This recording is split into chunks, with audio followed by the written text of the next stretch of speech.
میرا اس فیلڈ میں آنے کی وجہ یہ تھی کہ میرا ایک اپنا دوست ہیروئن ایڈکشن کا شکار ہو گیا تھا، اور وہ ایک دن مجھے ملنے آیا اور آ کے اس نے پیسے ویسے مانگے، تو پیسے میں دیتا کوئی نہیں، تو وہ رونے لگا، اور پھر میں نے جب اس سے زیادہ بات کی تو اس نے کہا کہ میں اس مصیبت میں پھنسا ہوا ہوں، تو اس کی خاطر یا اس کی وجہ سے میں اس فیلڈ میں آیا، اور چونکہ وہ پہلا مریض جو تھا وہ میرا دوست تھا، تو میرے ذہن میں کانسیپٹ ہے کہ جو بھی نشہ کرنے والا ہوتا ہے وہ میرا دوست ہوتا ہے، یہ اس سے میرے ذہن میں بیٹھا ہوا ہے کہ میرا بچپن کا دوست تھا، بہت بچپن کا دوست، یعنی کچی پکی کی کلاس سے جو دوست ہوتا ہے۔ ہاں وہ ٹھیک ہو گیا تھا، نہ دیے نہ لیے، نہ دوستوں سے کیا لے دیں، نہیں کوئی نہیں دیا، کہانی سن کے پیسے کوئی نہیں، مطلب یہ مجھے پتا تھا کہ یہ مسئلے کا حل نہیں ہے، تو پھر بیچ میں ایک اور دوست کو ملایا جو کہ ڈاکٹر نہیں تھا، تو اس کے ساتھ بیٹھ کے تو ترکیبیں سوچی کہ ایسا کی کرنا ہے، اور وہ جو ایک تھرڈ دوست تھا جو کہ ڈاکٹر بھی نہیں تھا، تو یہ سارا فارمولا جو ہے، کیونکہ میری کوئی ٹریننگ تو اس زمانے میں نہیں تھی، 1978 میں میری ٹریننگ تو 1991 میں ہوئی، 14 سال بعد، تو کوئی ٹریننگ نہیں تھی، تو پاکستان میں کسی کو نہیں پتا تھا کہ نشے کا علاج کیسے ہوتا ہے، اور میں پریشان تھا کہ اب ہوگا کیا، کیونکہ اس وقت ذہن میں یہ تھا کہ نشہ چھوڑنے سے تکلیفیں ہوتی ہیں، اور وہ عام دوائیوں سے تکلیفیں ٹھیک کوئی نہیں ہوتی، اور مریض کی زندگی کو خطرہ ہو جاتا ہے، اور پھر ایک فارمولا میرے وہ اس دوست نے ایجاد کیا کہ اگر یہ فارمولا ہم اپنائیں گے تو ہم یہ کام شاید کر پائیں، اور وہ فارمولا یہ تھا کہ اس کا جو فارمولا تھا وہ یہ تھا کہ اگر اس کو تکلیفیں ہوں گی تو آپ اس کو وہی دوائیاں دیجئے گا جو کہ عام طور پر تکلیفوں کے لیے ڈاکٹر دیتے ہیں، تو میں نے کہا کہ وہ دوائیوں سے تو اثر ہوگا نہیں، تو اس نے کہا کہ اگر ان دوائیوں سے اثر نہیں ہوگا تو پھر ہم اس کو کہیں گے کہ اچھا بھائی جاؤ جا کے نشہ کر لو، اور علاج سمجھے ناکام ہو گیا، تو اگر ان دوائیوں کا اثر ہو گیا تو وہ دوائیاں دیتے رہیں گے تو علاج کامیاب ہو جائے گا، تو جب اس کا علاج شروع کیا تو ان دوائیوں کا اثر ہی کوئی نہیں ہوا، لیکن اتفاقاً ایک دوائی تھی جو کہ عام طور پر وومٹنگ کے لیے ڈاکٹر استعمال کرتے ہیں جنرل پریکٹس میں، کلورپرومیزین، جسے لارجیکٹل بھی کہتے ہیں، تو اس کو وومٹنگ ہو رہی تھی، تو میں نے کہا اچھا چلو اس کو ایک ٹیکہ یہ تو لگا دیتے ہیں، اور جب وہ ٹیکہ ایک لگایا تو اٹ واز اے ڈسکوری، کیونکہ اس ٹیکے کے 10 منٹ کے بعد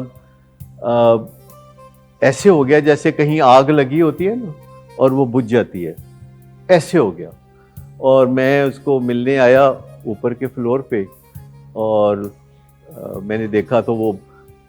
بڑا سا آم چوس رہا تھا، تو میں نے کہا کہ یہ کیا کر رہے ہو تم؟ کہتے ہیں آم چوس رہے ہیں، میں اور کی کر رہے ہیں، تو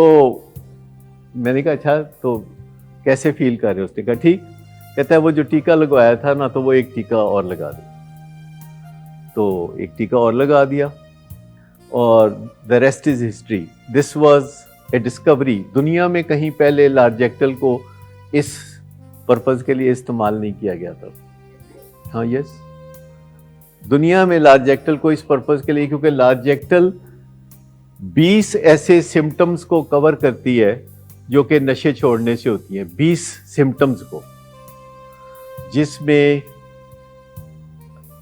ایگریشن، وومٹنگ، بخار، بلڈ پریشر کا اوپر جانا ہے، لارجیکٹل نیچے لاتی ہے، کھانسی کو بھی ٹھیک کرتی ہے، اینٹی الرجک بھی ہے، اینٹی ڈائریل بھی ہے، اور بے شمار ایسی اینٹی کولینرجک ہے، تو لارجیکٹل ایک گاڈ سینٹ میڈیسن ہے نشے کے علاج میں علامات پسپائی کو ڈیل کرنے کے لیے، اور باقی علاج ہم کرتے تھے کہ واضح نصیحت کر دیتے تھے، بس یہ علاج تھا 1978 میں،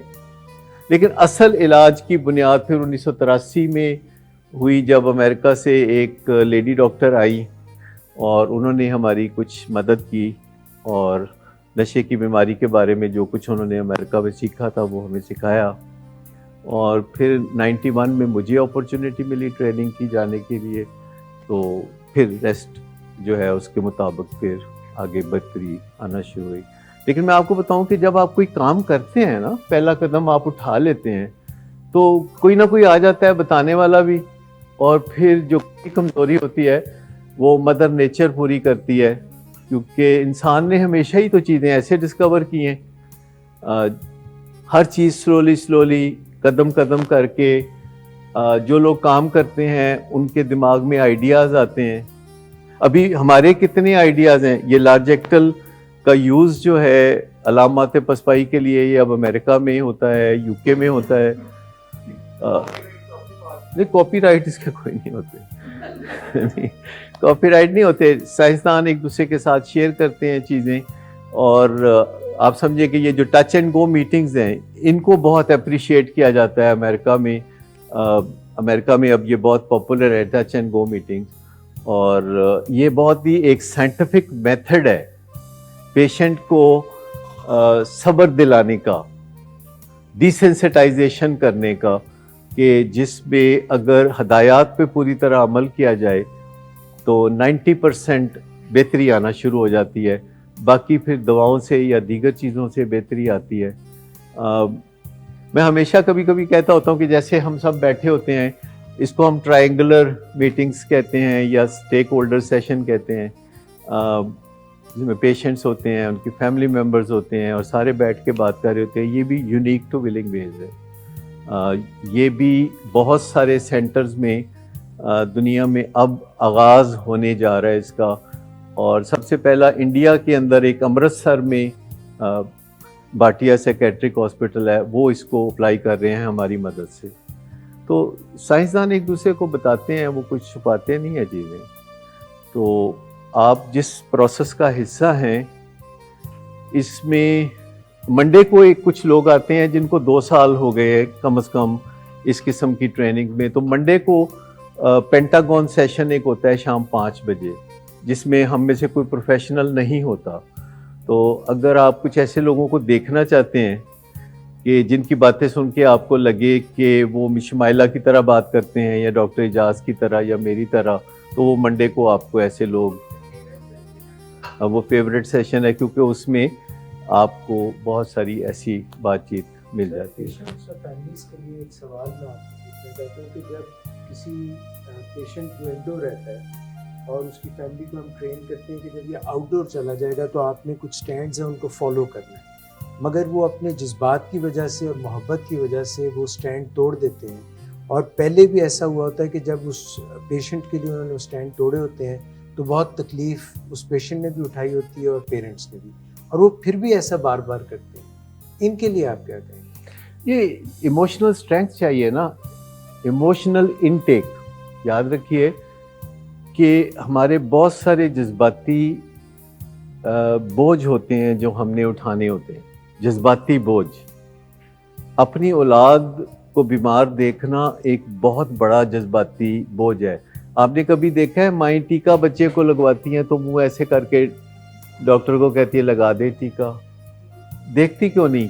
کیونکہ اس کا ایک جذباتی بوجھ ہوتا ہے. اسی طرح ہمارے پاس پیشنٹ جب ٹریٹمنٹ میں ہوتے ہیں تو اس کا ایک جذباتی بوجھ ہوتا ہے جو کہ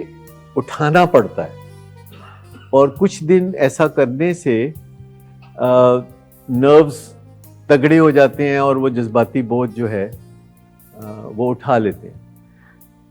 یہ کافی بڑا جذباتی معاملہ ہے اولاد کا معاملہ.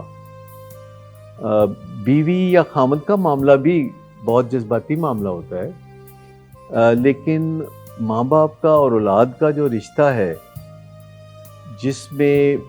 بچوں کو پتہ ہوتا ہے کہ ان کی کہاں سے ہم نے وہ سٹرنگز پل کرنی ہے, اور وہ سٹرنگز پل کرنے کی اتنی مہارت ہوتی ہے ان کو کہ 1 سیکنڈ سے پہلے وہ سٹرنگز پل کرتے ہیں, اور والدین کا اعصابی تناؤ بہت زیادہ بڑھ جاتا ہے. یہ جو معالج کا رشتہ بھی ہے, یہ بھی ایک بڑا خاص رشتہ ہوتا ہے. سمجھ تھوڑا آہستہ آہستہ آتا ہے. اسکول ٹیچر کا رشتہ بھی آہستہ آہستہ سمجھ میں آتا ہے. والدین کا رشتہ تو اور بھی لیٹ سمجھ آتا ہے. جب والدین دنیا سے چلے جاتے ہیں پھر سمجھ آتی ہے والدین کا رشتہ کیا. یہ سب سے لیٹ سمجھ آنے والا رشتہ ہے. اور اگر جلدی سمجھ آ جائے تو جنت ہے, میں تو دنیا جنت ہے. لیکن اگر لیٹ سمجھ آئے تو پھر کیا فائدہ.